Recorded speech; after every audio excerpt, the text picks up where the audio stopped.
금광은 얼만큼 금이 있어야 금광이라고 그럴까요? 제가 이렇게 챗GPT에 내가 또 물어봤더니 금광이 되려면 경제적으로 쓸만한 금이 되기 위해서는 최소한 1톤 정도에서 1g을 뽑아낼 수 있으면 금광이라고 합니다.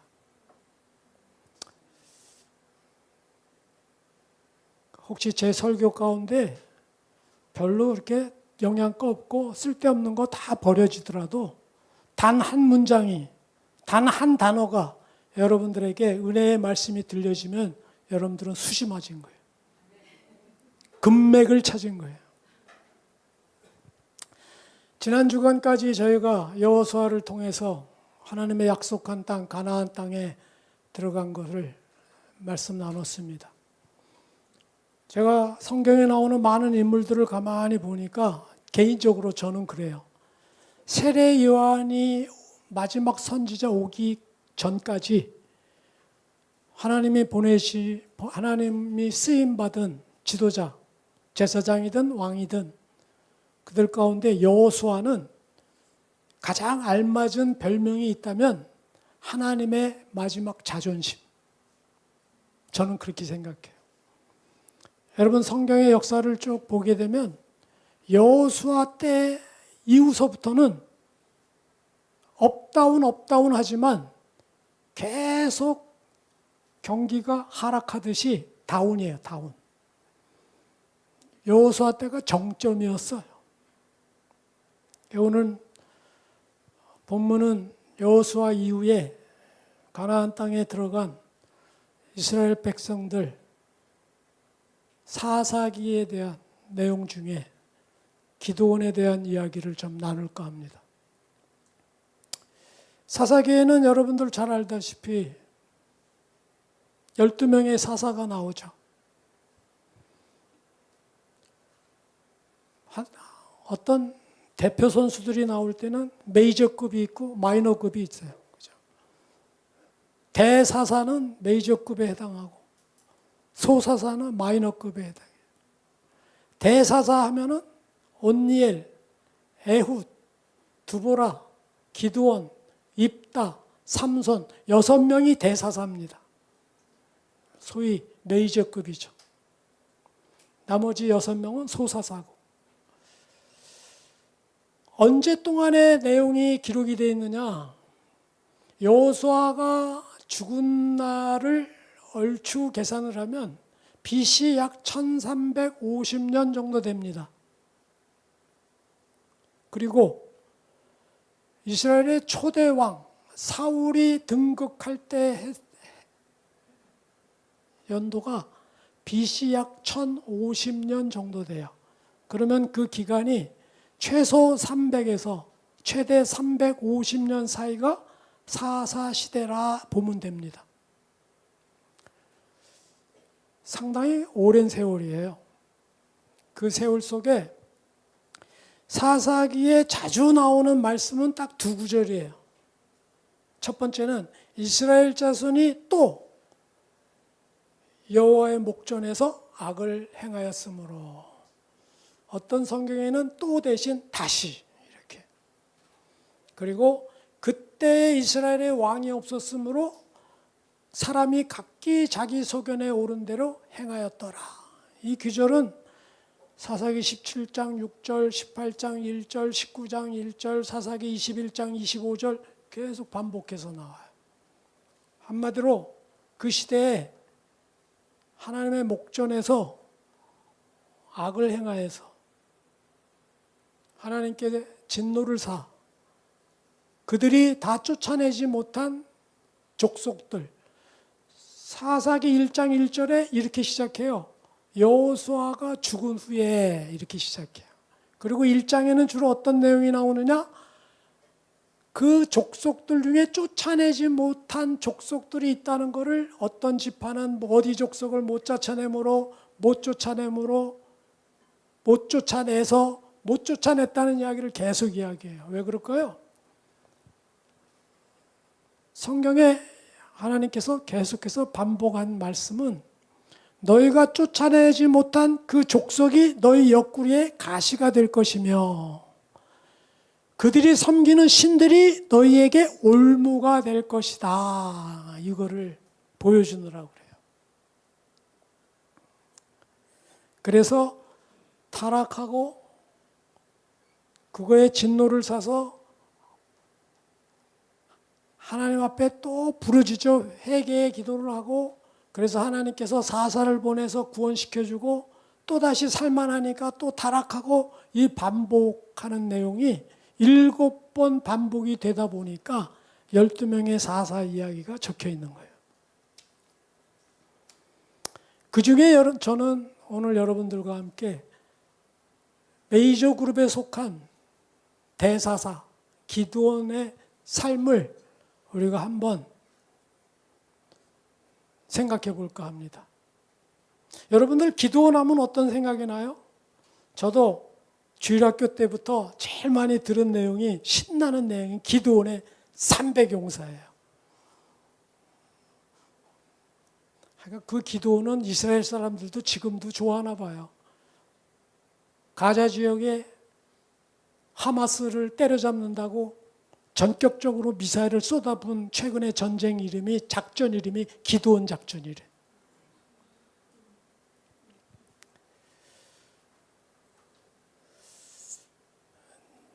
저는 젊은 날에 기드온에 대한 설교를 주로 들으면 이런 것만 생각나요. 여러분, 기드온의 리더십을 배우십시오. 기드온의 비전, 기드온의 창의적인 성공 전략, 기드온의 목표. 왜 그런가 생각해 보니 그 당시가 그냥 교회 성장으로 막 이렇게 뜰 때 그때 기드온 설교 들었다면 그런 것들이에요.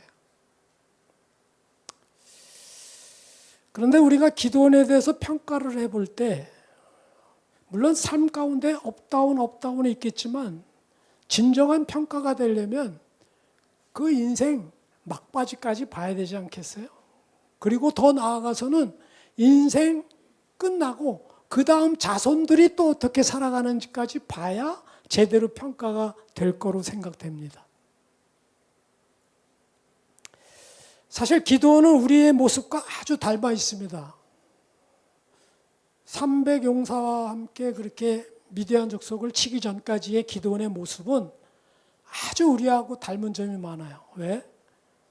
여호와의 사자가 기드온에게 찾아갔을 때 사사기 6장에 보면은 기드온은 그때 뭐 하고 있었느냐? 밀타작을 하고 있었는데 포도주 짜는 틀에 숨어서 밀타작을 하고 있었어요. 왜? 미디안 족속들이 뺏어갈까 봐. 두려워서.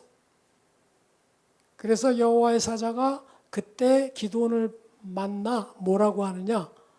큰 용사여 여호와께서 너와 함께 하실지어다.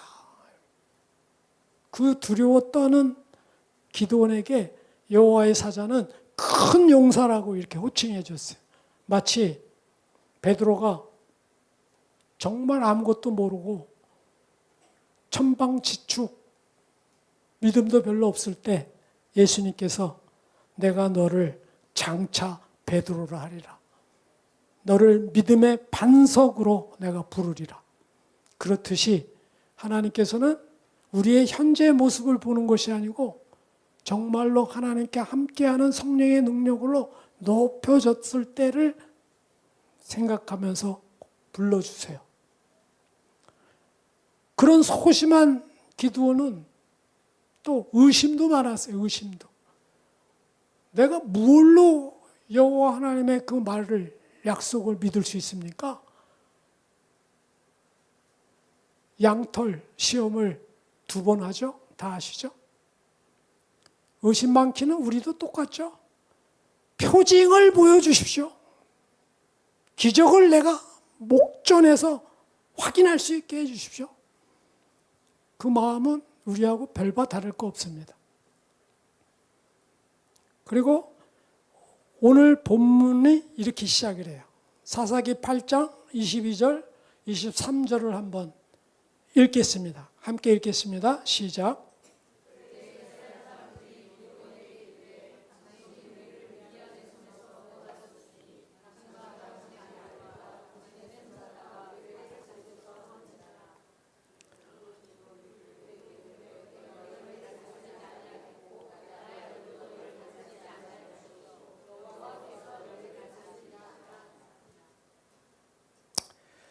사사기 8장 22절 23절까지의 내용을 보면은 그 미디안 족속을 전쟁으로 승리하게 한 지도자 기드온, 당신이 우리를 통치해 달라고 부탁해요.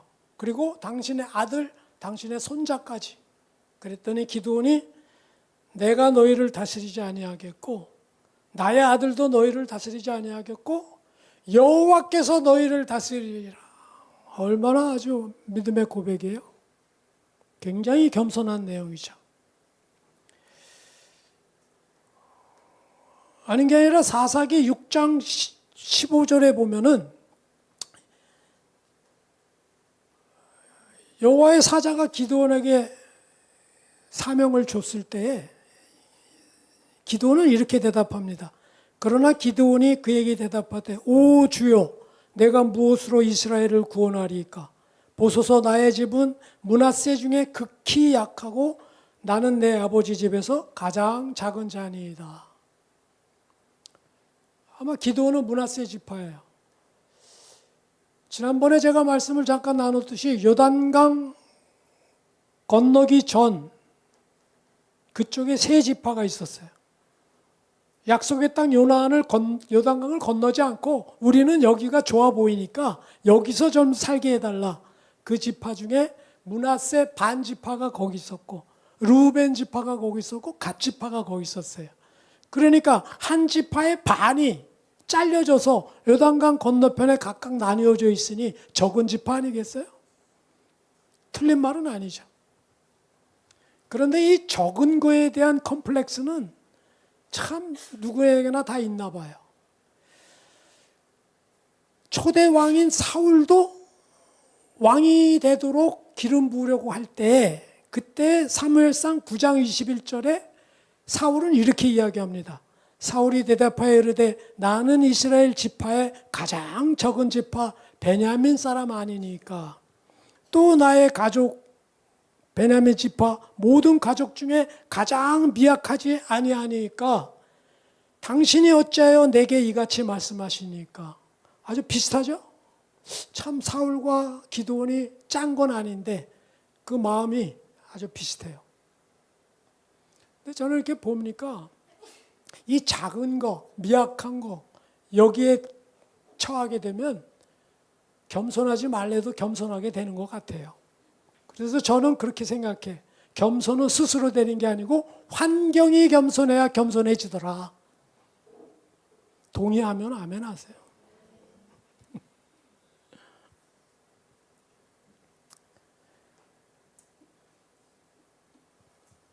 그런데 오늘 제목은 참 심상치 않아요. 기드온의 두 얼굴입니다. 두 얼굴. 제목이 심상치 않아요. 두 얼굴은 다른 얼굴이 있다는 이야기죠. 이런 면에서 또 우리하고 아주 비슷해요. 그래도 두 얼굴 정도면 좀 괜찮지 않아요?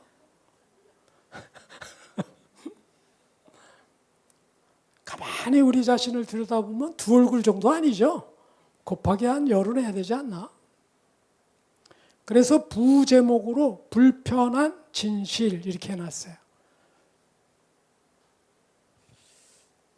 오늘 본문을 통해서 우리 기드온의 두 얼굴을 우리가 한번 살펴보려고 할 때 저는 전에 한 20, 30년 전에 읽었던 책 중에 참 아주 적나라한 책이 기억이 나요. 그거는 책 제목부터가 적나라해. 리차드 포스터라는 영성신학자가 진 책인데 한번 화면을 띄워보면 머니, 섹스, 파워 저게 책 제목이에요. 근데 아주 내용을 저것만 잘 알으면 볼 것도 없어요. 다 저 내용이야. 정리하면 뭐냐? 인간이 아주 멋있게 살고 굉장히 유식하게 살고 고상하게 살고 그 어떤 방법으로 어떠한 표현으로 살아가도 저 세 가지 범주 안에 다 있더라 이 책이에요.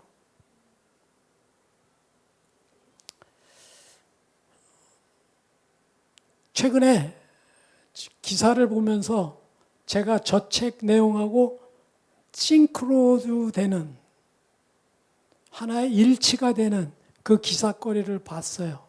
그것은 바로 요즘 뜨거운 감자로 떠오르는 또 우리 트시성 가진 아저씨가 굉장히 두려워하는 건데 앱스타인 리스트라는 거예요. 두 개 한꺼번에 뜨지 말고 먼저 순서대로 못 뜹니까? 혹시 모르는 분을 위해서 제가 잠깐 이야기하면 저게 갑자기 뜨게 된 것은 일론 머스크하고의 불화설을 나오면서 일론 머스크가 너무나도 화딱지가 나니까 당신 앱스타인 리스트를 공개해버려야 돼 이런 식으로 이야기를 했어요. 도대체 앱스타인 리스트라는 건 뭐냐? 그게 두 번째 장이에요. 첫 번째 장. 네, 저 동그라미 큰 얼굴이 들어가 있는 사람이 앱스타인이라는 사람이야. 저 사람은 2008년도에 한 번 붙잡혔고 2019년도에 두 번째 붙잡혔어요. 제목이 뭐냐? 14살에서 17살 되는 어린 여성들을 다 이렇게 가진 꿰가지고 모아서 앱스타인 별장이라고 있는 자기 섬에 거기다 놓고 세상에서 잘 나간다는 유력 인사들을 거기에 초빙을 해서 성관계를 맺게 하는 일을 하는 사람이 앱스타인이에요. 그 리스트에는 너무나도 이거는 원자폭탄과 같이 파괴적인 영향을 끼칠 만한 이름들이 있으니까 그걸 어떻게 꺼내겠어요? 근데 대충 저기에 있는 사람들은 어쩔 수 없이 이렇게 드러난 사람들 얼굴과 리스트는 있어요. 그 사람은 또 최근 2019년도에 두 번째 뉴욕 검찰 구속돼 가지고 감옥에서 조사받다가 자살했다고 또 뉴스가 나왔어요. 그랬더니 알만한 사람들은 그게 어찌 자살이겠냐? 누군가가 죽였겠지. 이렇게 해서 아직 진실은 밝혀지지 않은 가운데 이렇게 막 증폭되고 있어요.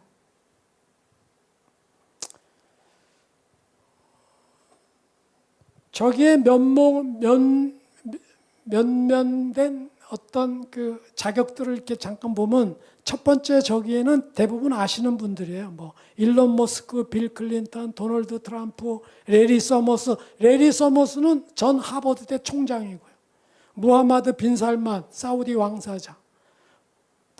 노엄 촘스키, MIT 명예교수. 다음 장이요. 저기에는 또 JP 모건, 혹시 모르는 분들 계실지 몰라.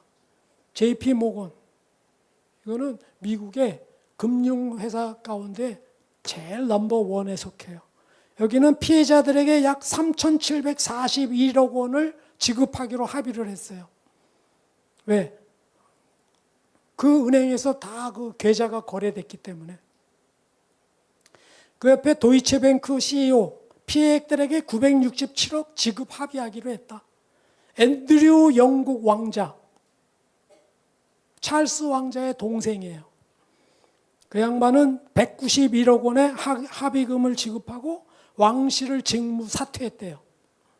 빌 게이츠, 그 중에 그래도 빌 게이츠가 제일 양심 있는 것 같아. 앱스타인하고 만찬을 친분 유지하고 그런데 불륜 협박 당해서 자신이 앱스타인과의 만남을 깊이 후회한다는 사과 성명을 냈어요. 제가 아까 설명드린 머니, 섹스, 파워 세 가지 종합 세트로 아주 단적으로 보여주는 거예요. 저분들은 권력뿐이 아니라 돈도 단위가 달라, 단위가. 조.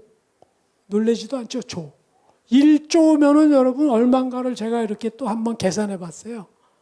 그랬더니 하루에 5천만 원씩 소비할 때, 5천 원 아니고 5천만 원.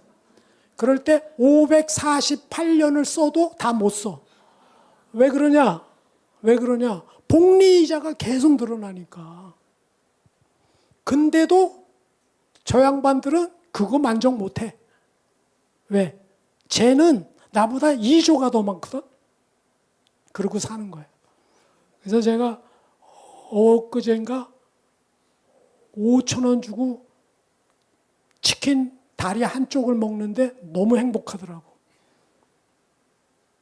왜? 저 양반들은 하루에 5천만 원씩 써도 548년을 써도 다 못 쓰는 돈인데도 언제 저 리스트가 터질까 두려워. 먹어도 소화가 잘 안 될 거야. 물론 뭐 낯이 두꺼우면 소화도 잘 되겠죠.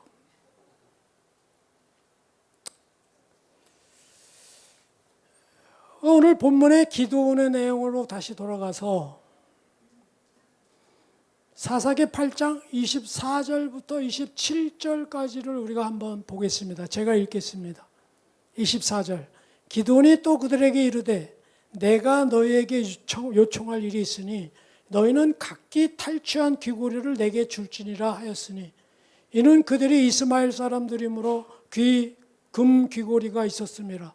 무리가 대답하되 우리가 즐거이 드리리다 하고 겉옷을 펴고 각기 탈취한 귀고리를 그 가운데에 던지니 기드온이 요청한 금 귀고리의 무게가 금 1700세겔이요 그 외에 또 초승달 장식들과 폐물과 미디안 왕들이 입었던 자색 의복과 또 그 외에 그들이 낙타목에 들렀던 사슬이었더라. 기드온이 그 금으로 에봇 하나를 만들어 자기 성읍 오브라에 두었더니 온 이스라엘이 그것을 음란하게 위함으로 그것이 기드온과 그의 집에 올무가 되니라.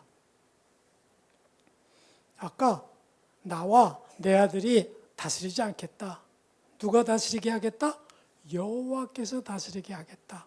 그까지 내용이 끝나고 성경이 끝났으면 얼마나 좋아.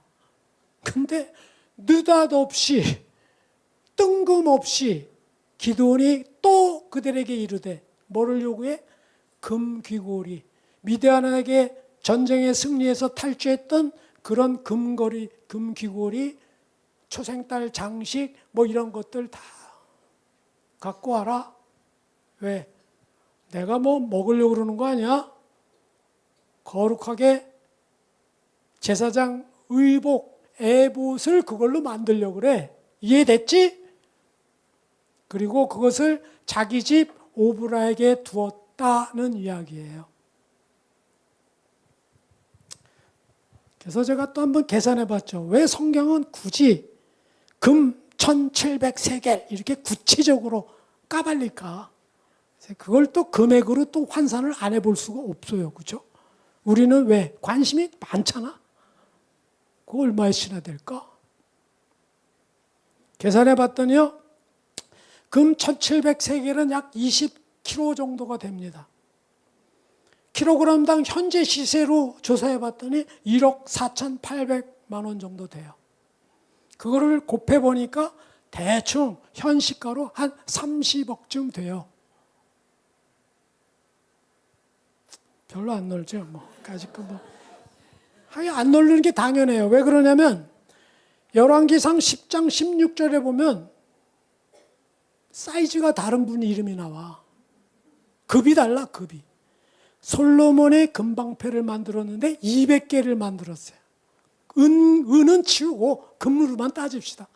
금 200개, 금방패 200개인데 성경은 명확히 제시하고 있어요. 한 개 만드는데 600세겔이던데. 그래서 곱해봤죠. 그랬더니 12만 세겔 정도가 되는데 그거를 키로수로 또 환산해 봤더니 13만 6천 톤이에요. 그거를 또 금액으로 또 계산해 봤더니 1억 4,800kg당 금액을 곱했더니 2천억. 단위가 다르죠? 2천억. 그때하고 솔로몬 때하고 물론 세월이 흘러서 인플레도 감안했겠죠. 그러나 단위가 달라.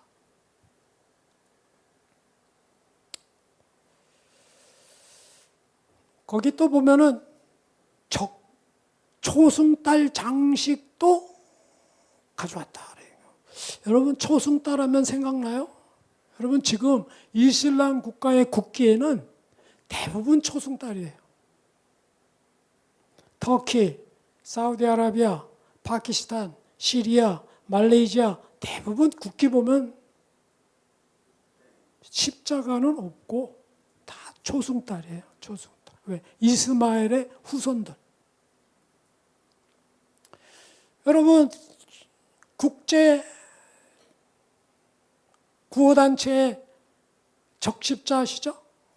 그걸 영어로 레드 크로스라고 그래요. 적십자. 지금은 뭐 전쟁이 나고 적십자 차들이 돌아다녀도 그것도 때려잡습니다. 그것도. 왜? 거기 하마스가 탔을 줄 어떻게 알아? 이래가지고. 그런데 그 초승달 로고를 사용하는 그 당시에 사람들, 후손들도 그 적십자는 레드크로스가 싫어. 그래서 뭘로 해? 레드 크리센트라고 그랬어요. 그거를 뭐라 그러나? 적신월이라고 그래요. 그래서 그들은 구호 차량에 적십자 마크 없습니다. 그들이 움직이는 차량은 초승달이에요. 그리고 혹시 헷갈릴까 봐 그 안에 조그맣게 십자가가 하나 있을 수 있어요. 별 대신. 그거를 적신월이라고 그래요. 왜? 우리는 적십자 차도 십자가라 싫어. 이 말이야. 한마디로. 왜 그렇게 십자가를 싫어할까? 참 재밌죠? 십자군 전쟁 때요. 깃발을 세우고 성지를 탈환하러 갔던 근 200년 동안 일어났던 그 전쟁 이름을 크루세이드라고 그래요. 크루세이드. 십자군 전쟁을. 크루세이드라는 말은 어디서 나왔냐? 크로덱스라고 라틴어 말뜻이 십자가를 지고 가는 사람이라는 뜻이에요. 그런데 그 적신월, 초승달 로고를 보고 살아온 그 사람들 생각에는 십자가 깃발에 있는 십자가가 십자가로 보이지 않아요. 뭐로 보여요? 칼을 거꾸로 세운 거로 보여요. 칼을 거꾸로 세운 거. 왜? 십자가 깃발 아래 엄청난 많은 사람들을 죽이고 또 그들도 그들을 향해서 성전이다 그래가지고 알라신을 외치면서 대항을 했기 때문에.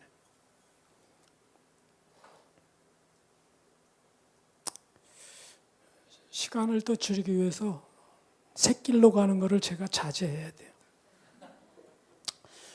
여러분, 그리고 왜 그렇게 기도는 이거를 받아다가 에봇을 만들었나? 그 생각을 놓치지 마시면서 신명기 7장 24절에서 26절에 이스라엘 백성에게 이렇게 모세를 통해 말씀했습니다. 그들의 왕들을 내 손에 넘기시리니 너는 그들의 이름을 천하에서 제하여 버리라. 너를 당할 자가 없이 내가 마침내 그들을 전멸하리라. 너는 그들이 조각한 신상들을 불사르고 그것에 입힌 은이나 금을 탐내지 말며 취하지 말라. 내가 그것으로 말미암아 올무에 걸릴까 하노니 이는 내 하나님 여호와께서 가증히 여기는 것임이니라. 너는 가증한 것을 내 집에 들이지 말라. 너도 그것과 같이 진멸당할까 하노라. 너는 그것을 멀리하며 심히 미워하라. 그것은 진멸당할 것임이니라.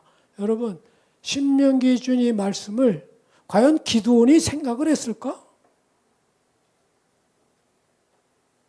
그렇게 겸손하고 그렇게 소심하고 믿음으로 그렇게 300용사와 함께 미디안 족속을 물리친 기드온은 이 신명기 말씀을 도대체 알고는 있었을까? 아니, 더 세월이 흘러 솔로몬은 알고 있었을까요? 말씀하고는 전혀 상관없이 살은 거, 그죠?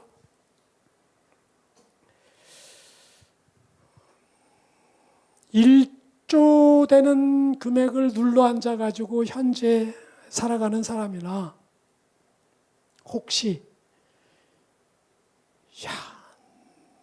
우리 자신들하고 비교하면서 그렇게 비판만을 할 수 있는 우리일까 돌아봐야 돼요. 큰 돌이나 작은 돌이나 무거운 돌이나 적은 돌이나 물에다 던지면 다 가라앉습니다. 단지 다른 거는 큰 돌은 큰 파장을 일으면서 가라앉고 조그마한 돌은 조그마한 파장을 일으키면서 가라앉아요. 왜? 다 돌이니까. 갑자기 돌 이야기는 왜 하냐면 우리가 다 돌들이에요.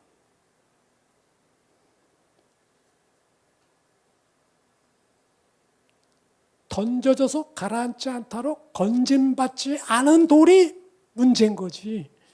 누가 큰 돌이냐 적은 돌이냐 그거는 문제가 아니에요. 두 번째 리차드 포스터의 책에 의하면은 두 번째 항목이 섹스예요. 오늘 본문 8장 30절 31절을 한번 보겠습니다. 한번 같이 읽어보겠습니다. 시작.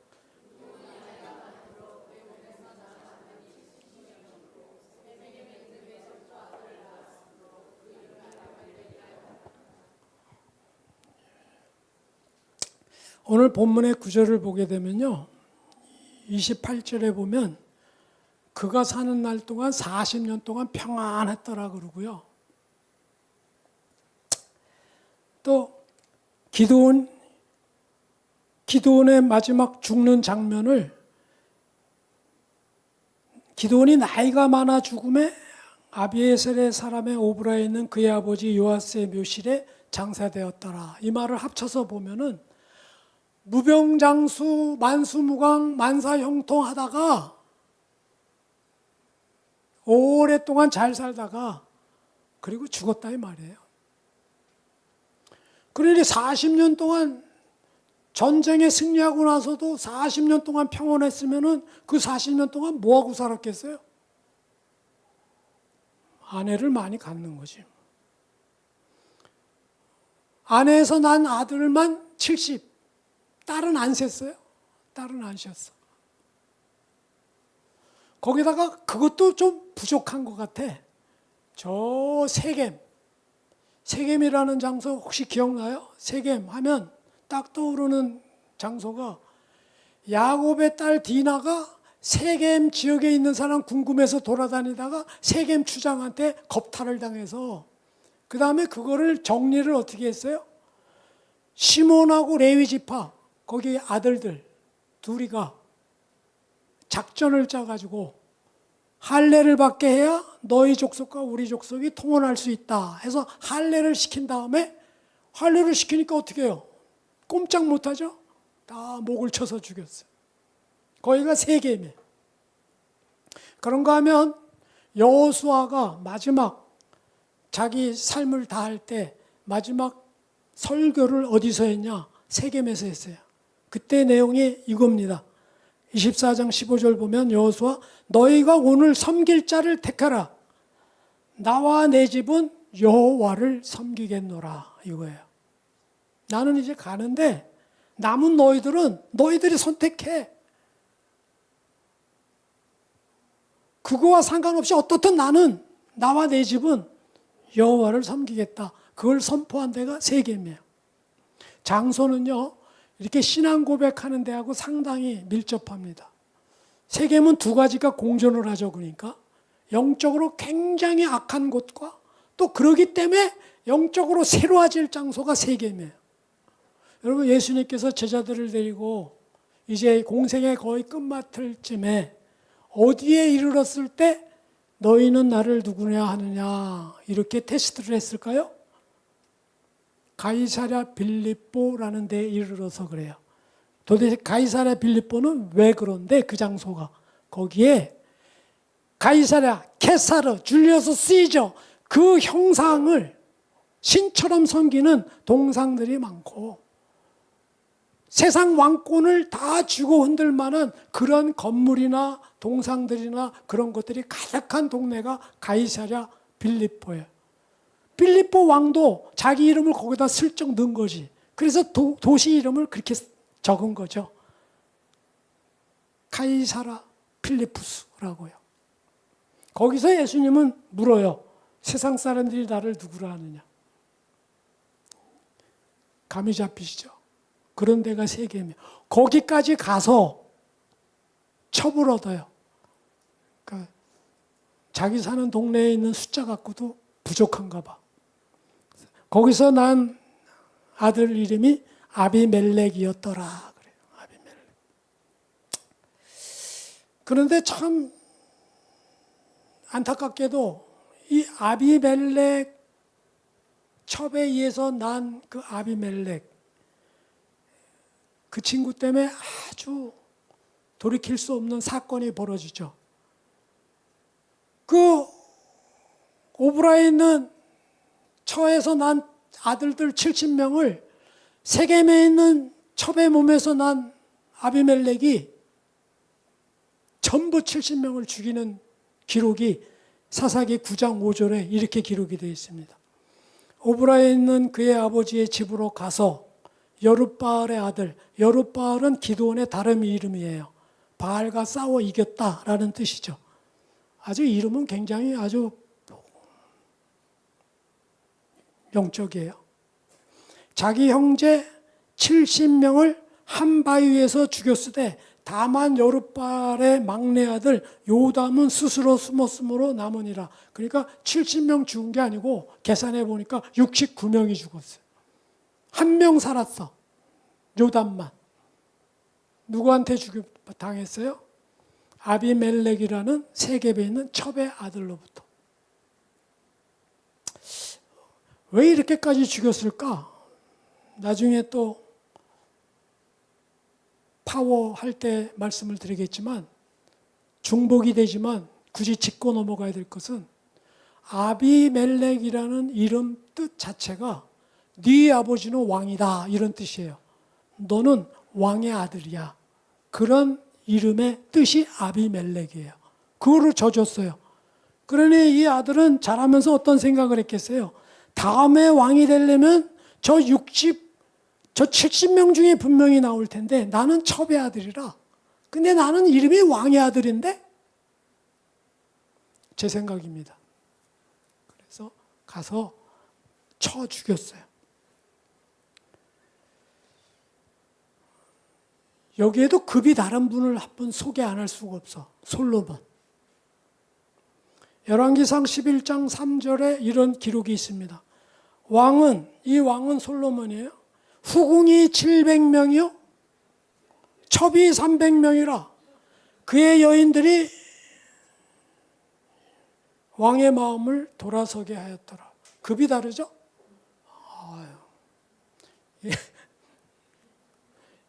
뭐 이름이나 할까 모르겠어요. 살면서 한 번이라도 같이 뭐 관계를 가질 수 있나 그것도 모르겠어요. 하나님께서는 신명기에 17장 전체에 왕을 너희가 세우거든 이런 말씀을 주셨어요.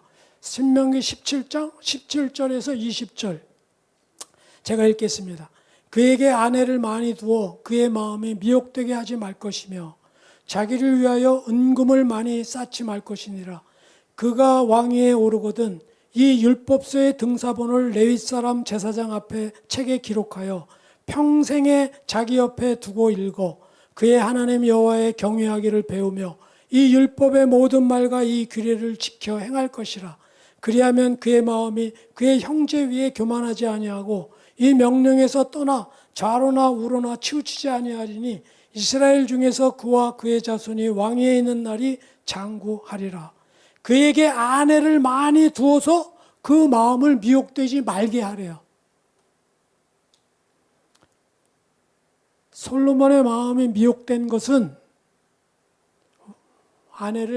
이방 여인을 많이 아내로 두다 보니까 아내 말을 이길 남자 있나 손 들어봐. 저도 제일 무서운 게 우리 아내 이야기.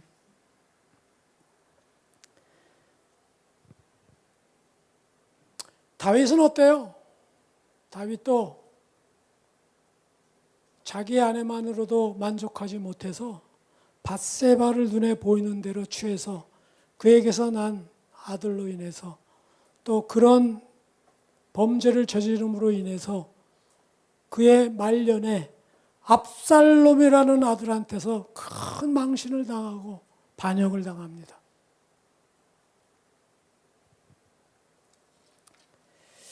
저는 성경을 보면서 우리가 한 사람을 평가를 할 때 그 사람의 잘잘못을 평가하기 이전에 그 당대에 살아낸 것만 갖고도 안 되겠구나라는 생각을 하게 돼요. 지금 말씀한 다윗도 그렇죠. 솔로몬도 그 아들 때에 가서는 여로보암과 르호보암 둘로 쫙 나라가 갈라집니다. 왜? 솔로몬의 삶 때문에, 솔로몬의 신앙 때문에. 이것은 성경이 끊임없이 반복해서 보여주고 있어요. 우리가 잘 아는 히스기야만 예로 하나 들어도 그래요. 히스기야, 기도를 열심히 해서 이사야를 통해서 은혜 받는 메시지를 받죠. 하나님 앞으로부터 기도 응답을 받죠. 15년 죽을 병에서 벗어나서 더 살죠. 그때 이렇게 성경은 기록하고 있어요. 열왕기하 20장을 보면 병들어 죽게 됐을 때 이사야가 내 기도를 들었고 내 눈물을 보았노라. 내 날에 15년을 더할 것이며 아수르의 왕의 손에서 구원하겠다 할 때 그 징표를 구해달라고 하니까 해 그림자가 10도 물러가게 하셨어요. 이사야를 통해서. 거기까지 끝났으면 괜찮은데 얼마나 이게 또 상황이 좋게 바뀌었는지 그때 바벨론의 왕이 예물을 드리러 축하러 온 거예요. 왜? 그 당시에는 아수르가 힘이 셌을 때니까. 그때 히스기야는 창고에 금, 은, 향품 그에게 보이지 아니한 것이 없더라. 그랬더니 이사야가 말씀을 전해줬어요. 하나도 남김없이 바벨론으로 옮긴 바 되어 그 금은들이 남지 아니할 것이요 왕의 아들 중에 바벨론으로 사로잡혀 왕궁의 환관이 되리라. 이렇게 말씀을 전했어요. 그랬더니 히스기야가 열왕기상 20장 19절에 이렇게 대답합니다. 히스기야가 이사야에게 이르되 당신이 전한 바 여호와의 말씀이 선하니이다 하고 또 이르되 만일 내가 사는 날 동안에 태평과 진실이 있을진데 어찌 선하지 아니하냐? 이 말을 먼저 하세요. 그 말도 선한 말이야. 그런데 내가 사는 날 동안 진실이 있을진데 어찌 태평과 진실이 있는데 그거 얼마나 괜찮은 거냐? 한마디로 나 살아있을 때 나 태평하고 잘 살면 됐지 그게 무슨 상관이냐 이 뜻이에요. 아닌 게 아니라 그 말 그대로 15년 더 사는 바람에 그때 태어난 왕 중에 제일 악한 왕 누구예요? 네? 왕 중에 제일 악한 왕 갑자기 생각이 안 났네. 그 왕이 태어나가지고 하나님께서 성경에 계속 반복해서 너희가 그 왕의 잘못으로 악으로 반복해서 이야기합니다. 그리고 통치를 무려 55년 동안 통치를 해요. 차라리 15년을 더 살지 않았더라면 그 왕이 태어나지도 않았을 것을. 누구 왕이에요? 네? 다음에 우리 숙제로 하죠.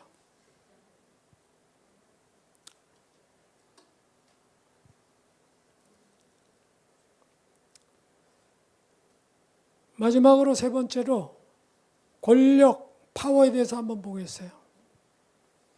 사사기 8장 27절을 우리가 한번 한 목소리로 한번 읽어보도록 하겠습니다. 시작.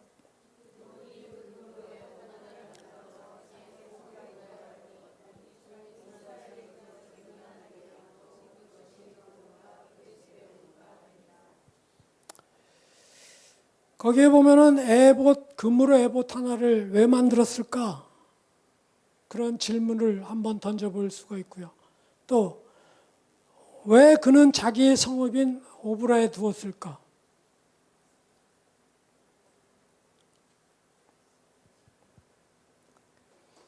에봇은 제사장들이 입는 옷이라고 그랬어요. 그런데 그가 금으로 만들어서 그거를 자기 집에다 두었어요. 그 말 속에는 두 가지가 숨겨져 있습니다. 여호와가 여러분들을 다스릴 텐데 실상 자기의 또 다른 얼굴, 자기의 마음속에는 뭐를 원했느냐? 왕 같은 권력과 제사장의 권위를 다 갖고 싶어요. 다 갖고 싶어. 그것도 외부적으로 보일 때는 아주 정당하게. 그 당시에 제사 지내는 성소는 어디에 있었나? 실로라는 데에 있었어요. 실로. 실로하고 오브라하고는 거의 10km 이상 떨어져 있죠. 그러니까 이제는 백성들이 실로에 갈까요? 오브라로 갈까요? 당연히 오브라로 가겠죠.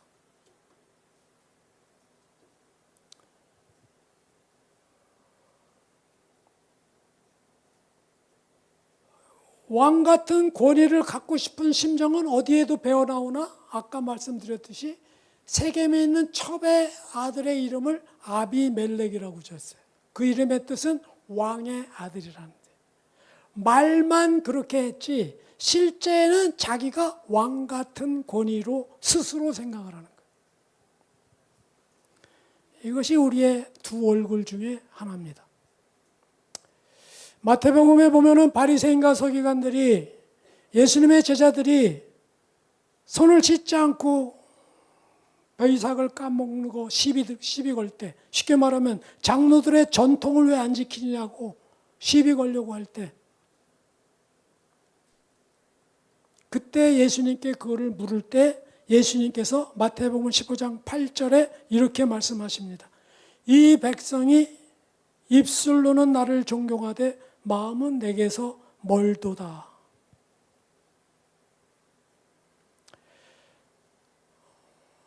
바울이 디모데 후서 편지를 보낼 때 이 세상 종말의 이야기를 기록을 해놓을 때 디모데 후서 3장 15절에 이런 구절이 있습니다.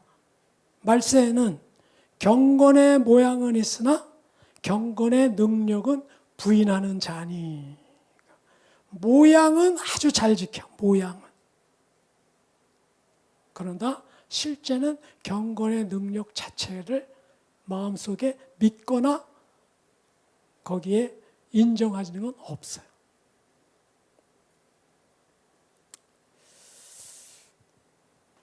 어떻게 이렇게 기드온은 그 초반에 그렇게 겸손하고 그렇게 자기 자신에 대해서 믿음의 확신을 갖고 또 제사 지냈다는 이야기는 초반에만 나와요. 미디안을 치고 나서는 제사 이야기는 하나도 안 나옵니다. 이렇게 환경 가운데 변해버리는 거예요. 제가 그 문화가 발달되고 시대가 발달되면 언어가 발달돼요. 근데 최근에 알았어요. 우리 한글 중에 순우리말 중에 그런 단어가 있었는지 제가 몰랐어요. 그것은 무슨 단어냐? 시나브로라는 단어예요. 시나브로. 시나브로 순수한 우리말이에요. 아주 이름이 외래어 같죠? 그 뜻은 뭐냐? 나도 모르게 조금씩이라는 부사예요. 저는 이 단어가 이 시대를 살아가고 있는 우리 크리스찬들에게 많이 닮았다라는 생각이 들어요. 기드온도 자기도 모르게 조금씩 그 시대의 이방신을 믿는 그들과 동화가 됩니다. 하나님은 이것을 주의하려고 사실은 300명 용사를 정할 때 그 이유를 사사기 7장 2절에 이렇게 말씀했습니다. 여호와께서 기드온에게 이르시되 너를 따르는 백성이 너무 많은즉 내가 그들의 손에 미디안 사람을 넘겨주지 아니하리니 이는 이스라엘이 나를 거슬러 스스로 자랑하기를 내 손이 나를 구원하였다 할까 함이니. 여러분 32,000명에서 22,000명 돌아가고 10,000명 남았을 때 그것도 많다. 그리고 또 돌려보내는 방법으로 300명 남게 했어요. 300명 용사다 어쩌다 뭐 무릎 꿇고 물을 먹었다 이게 중요한 게 아니라 300명을 남게 한 하나님의 목적이 뭐다? 네 스스로 네 힘으로 네 능력으로 이루었다 할까 했다는 이야기. 말씀을 정리하겠습니다. 왜 사람들은 성공 뒤에 실패가 자꾸 올까?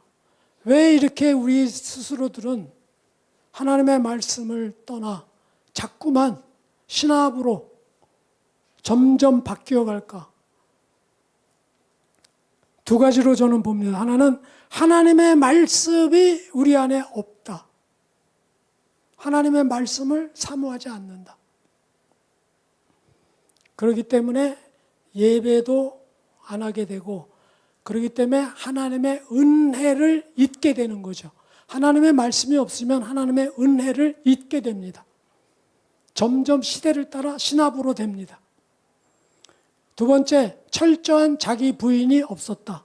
인간은 아예 죄성이기 때문에 아까 말한 그 누구나 다 돌이라고 그랬죠. 그렇기 때문에 각자의 내 돌이 작니 네 돌이 크니 이거 따질 일이 아니라 그 각자의 돌들이 스스로 자기를 부인하지 않으면 안 되는 거예요. 갈라디아서 2장 20절 내가 그리스도와 함께 십자가에 못 박혔나니 그런즉 이제는 내가 산 것이 아니요 내 안에 오직 그리스도께서 사시는 것이라. 이제 내가 육체 가운데 사는 것은 나를 사랑하사 나를 위하여 자기 몸을 버리신 하나님의 아들을 믿는 믿음 가운데 사는 것이라. 이 구절이 사도 바울이 끊임없이 외쳤던 구절이고요. 고린도전서 9장 27절 마찬가지 바울이 이렇게 외칩니다. 내가 내 몸을 쳐 복종하게 함은 왜 자기 몸을 자기가 쳐요? 내가 남에게 전파한 후에 자신이 도리어 버림받을까 두려워함이로다. 여러분 구원은 따는 장상이 아닙니다. 오죽하면 사도 바울이 자기 몸을 자기가 쳐서 내가 도리어 다른 사람을 구원해주고 나는 버림받을까 두렵다 이렇게 말씀했어요. 우리가 같은 고백하는 심정으로 그 시대에 왕이 없으므로 사람들이 각기 소견에 옳은 대로 행하였더라. 이거를 바꿔서 먼저 한번 말씀해 볼게요. 이 시대에 하나님의 말씀이 없으므로 사람들이 각기 자기 소견에 옳은 대로 행하였더라. 다 함께 시작. 이 시대에 하나님의 말씀이 없으므로 사람들이 각기 자기 소견에 옳은 대로 행하였더라. 기도하겠습니다. 하나님, 오늘은 기드온의 두 얼굴이라는 제목으로 기드온의 인생의 막바지 삶의 모습이 적혀있는 하나님의 말씀을 통해서 우리가 우리 자신들을 돌이켜 보았습니다. 우리가 누구를 손가락질하고 비교 평가하고 내 자신을 하나님 앞에 높이는 그런 교만이 없도록 우리 주님 사도 바울의 고백과 같이 날마다 우리 자신을 쳐서 복음 안에 복종하여 하나님의 은혜를 잊지 않고 신실한 하나님의 쓰임받는 종들이 되는 삶을 살도록 도와주옵소서. 예수님의 이름으로 기도드렸습니다. 아멘.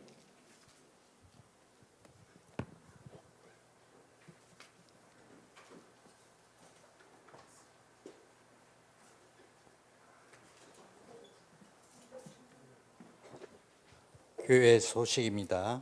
주일 예배 오신 여러분을 환영합니다. 앞뒤 좌우 인사할까요? 잘 오셨습니다. 인사합시다.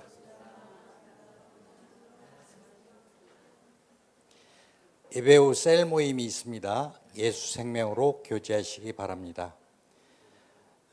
마다가스카르 복음 생명 캠프가 지난 말부터 7월 30일부터 8월 14일까지 있습니다.